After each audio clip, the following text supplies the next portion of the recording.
One of these? What's this? I like this. Oh. Alex. Hi. Hey, How's it's it an going? honor to Stop. thank you for coming. Yeah. I'm Alex T. Thomas, and I was born in Seattle. And I spent the last 10 years or so here in Tokyo and a little bit in Korea. And I'm in the middle of a career change, so it's hard to describe, but my life is shifting. And so people are like, what do you do? And I'm like, well, and I just tell everyone what I told you, is that I met a psychic last year. You met a psychic last year? Yes. Now, here in Tokyo. Ikebukuro. Yes. No. Well, we met in Shibuya. Okay. So. You met and why did you go to a psychic? Okay. Were you unhappy? No, not at all. There's this thing called an astro map that I found out about, and it's like when you're born, the energy of the planets is like on the Earth, and it said in Japan when I was born, the spirituality energy emanated from here. Right. So back in Seattle, I didn't care about any of this stuff, but when I came here, I've been having such a bizarre, magical, synchronistic journey. Right. And so then, yes, and I just love all the shrines here, you know. So I'm like, oh, if there's like a little thing I can buy that gives me more money, like of course I'm gonna buy that. So like I have like a little shrine at my house, and I've always loved Japan. When I was growing up, I was really drawn to like Super Nintendo and these manga and anime and all that nerd stuff. And I didn't realize until I became older, I was like, oh, this all comes from the same country. I was like, oh, all that stuff is there. Like my mom had like a Zen garden and she had lots of Japanese art around the house. So I was just like kind of influenced from a young age. And then I was like, yeah, I'm going to find a way to live here. And what I did is I bought a one-way ticket to Korea because I had a friend there. Yeah. And I was like, oh, it's like right next to it. And then it turns out Korea is not at all like Japan. Right. It's completely different. And I learned a lot of intense life lessons there. And then I eventually found a way to hop over to Japan. And so I found where my calling is, and it's in between these three topics, which is comedy, fashion, and hyper magic realms is what I'm naming it. Hyper magic realms. Yeah. Discovered about a year ago. Yeah. Right? Yes. With a visit to an uranaishi, to a little, medium. Yes. Right? And you embraced it. Yes. Because when she said it, I was like, duh. Did you have a doubt? No. Like it was when just she like said it, it felt like the third time the universe was like, can you please do this? Can you please get on with the business of getting famous? Basically. Yeah. It's like, hey, right, good. So you've matured so much. I bought a one-way ticket to a country I've never been to before because the thought of being on my deathbed and wondering what could have been scared me more than just buying a ticket and going. Mm-hmm. Like regret scares me so much. Like I don't want to regret anything. So I'm like, okay, I will try stand-up, I will try to make movies, I will live in Tokyo and LA, I'll find a way to make this work and do everything that makes me happy, and I won't regret anything.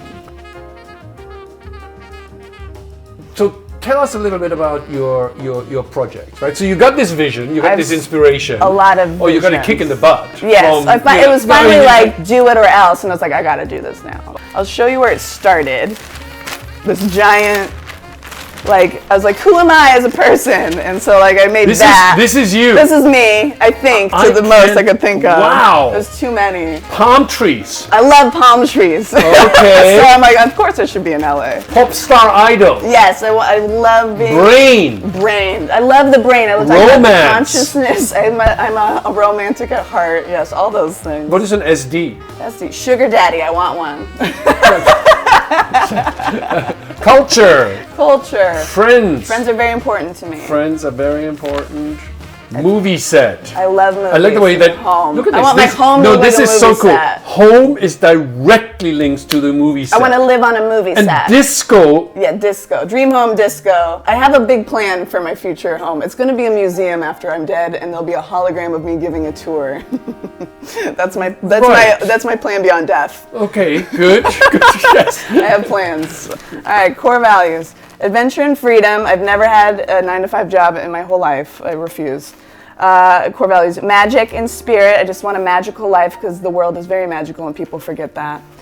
Crew/family. It's very important to have, like a One Piece style nakama. That's important to me.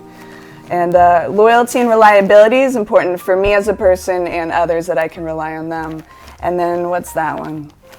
Career and success. I could have a career, but it's important to me that I'm successful as well. This is the thing I was talking about. I'm at the intersection of fashion, comedy, and hypermagic realms. This is my dream representation of the industries I want to be involved in.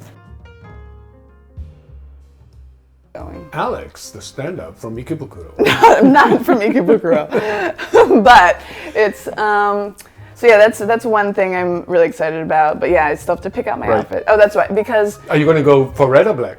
black, of course, with a touch of red. That's not true. With You're a touch very of red. No, I love look, like a lot of your yeah. stuff. Red, black, and white is my theme. I love that. No, this is like Liza Minnelli, right? But, well, here's me doing stand-up right there. This you in do my stand-up. apartment. Wow. Red and white. Okay, So, and this one here? That's just That's very red. Blazing, yeah. Okay. But I like the color red, but I don't want to wear it in the street, you know. They do have dressing rooms. Yeah. The point is, in the future, when I'm a huge star, they're always gonna have like a documentary or look at where you came from in the first one. And so my first debut stand-up, I want to have a good outfit on. Wow. You know what I mean? Because Okay. when you look at older comedians, they're wearing like a baggy T-shirt, and I'm like, what a dork. No, I want to look cool from the start. That's my plan. So. Talk to me a little bit about The the youth of today. youth of today. I don't give a shit about the youth. I'm like in my own world. I have a youthful spirit, and whatever they're doing, it's fine. Everyone's obsessed with youth, and I think it's a temporary thing, and it's people give too much credit to youth. I feel happier the older I get. I'm just like, I know more, I've had more experiences, I feel more comfortable in myself as the older I get. I care less about things that used to bother me when I was younger, but I think, you know, it's an individual. So like maybe there's youth that have it all figured out at like 20, which would be a shock. I think I'm more focused beyond that because middle age is not represented. And it just seems like only recently has there been like roles in Hollywood for women over 30. Right.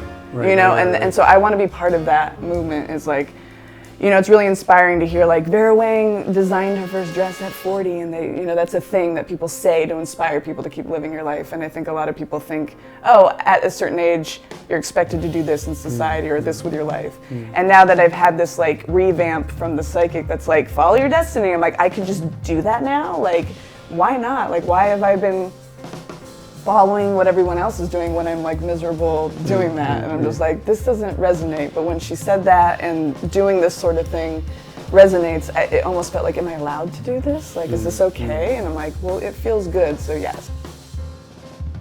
Let's do this. You have a message to the world and you have a message to the world. Japanese. Oh, Right? two different messages. Maybe they are, maybe they're not. I don't know. Well, in general, my message to everyone is to follow your dreams.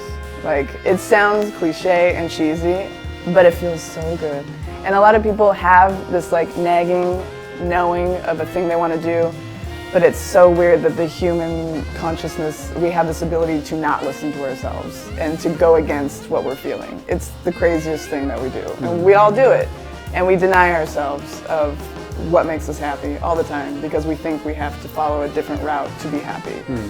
And in order to do that, you have to believe in yourself first. And I think that's the first step, is people don't believe in themselves, that they are even allowed to have a dream and can even follow it. And so I think that is important both for the world and for Japanese people. You know, have you followed your dreams?